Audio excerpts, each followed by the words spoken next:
He said it like it was nothing, like ending a marriage was as simple as canceling a subscription. "I can't live with a woman who earns less than me," he told his mother. His voice was calm, practiced. Mine wasn't supposed to hear it, but walls in that house were thinner than his pride. I remember standing in the hallway, still holding the plate I'd just washed. The water dripping from my fingers was the only thing that betrayed me. I didn't cry, I didn't walk in, I just listened. He wanted out, and apparently my paycheck, the one that had helped build the house, pay his debts, and keep his business alive, wasn't enough reason to stay. He called me supportive.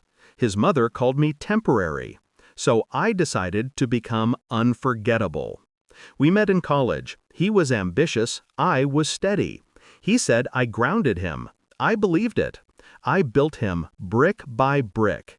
Encouragement, sacrifice, patience. He built an image. In the early years, love was real. But somewhere between his promotions and my late nights finishing freelance work to keep us afloat, he started looking at me like a liability. When he came home late, I stopped asking why. When he checked his phone in the bathroom, I didn't confront him. I just noted the pattern.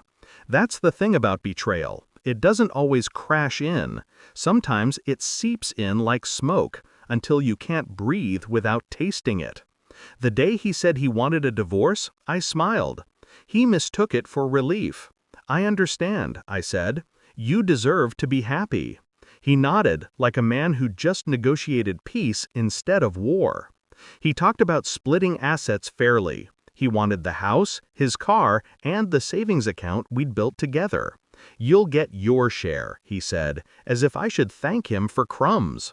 I agreed to everything. Calm, composed, too composed. That's when I knew he'd underestimated me completely. While he slept, I copied documents, bank statements, emails, contracts. He was careless. His arrogance made him sloppy. I learned about his offshore account, the one he opened in his mother's name to hide income. I learned about the consultant he'd been paying monthly, a woman who sent him messages signed with red hearts. I said nothing. Silence was my weapon. Instead, I began to build my exit, one signature at a time. I transferred half of my freelance income to a separate account, slowly, over months. I updated the business registration we both shared, removing his name quietly, legally. He thought I was too soft to read the fine print. He was wrong. When the divorce papers came, I signed them without hesitation. His mother smiled when I handed them over. "It's for the best, dear," she said. Her pity was almost convincing. He walked away with the house. I walked away with what mattered more: information. A month later, I received an email from his lawyer, by mistake.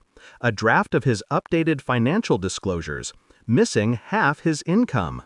I forwarded it to the tax office and our joint business accountant.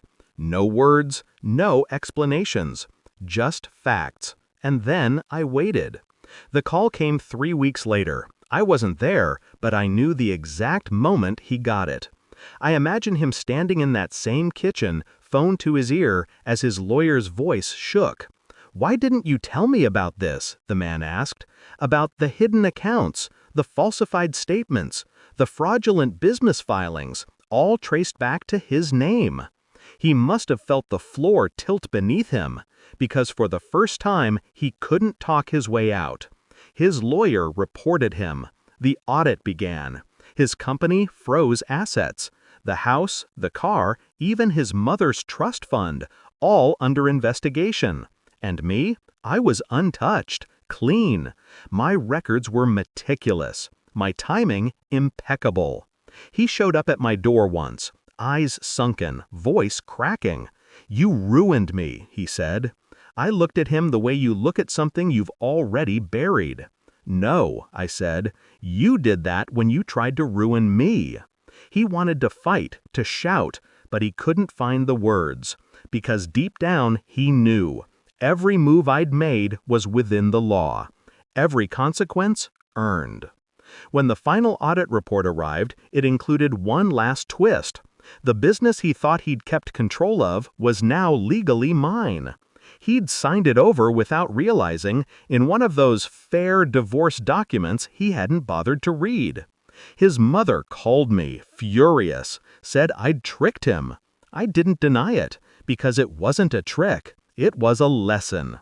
Now, when people ask about my ex-husband, I tell them the truth. He taught me that love without respect is a transaction. He taught me that silence can be louder than rage. And he taught me that sometimes the sweetest revenge is simply the paperwork. I still keep the recording, the one where he told his mother, "I can't live with a woman who earns less than me." I play it sometimes, not out of anger, but clarity. Because he was right. He couldn't live with a woman who earned less.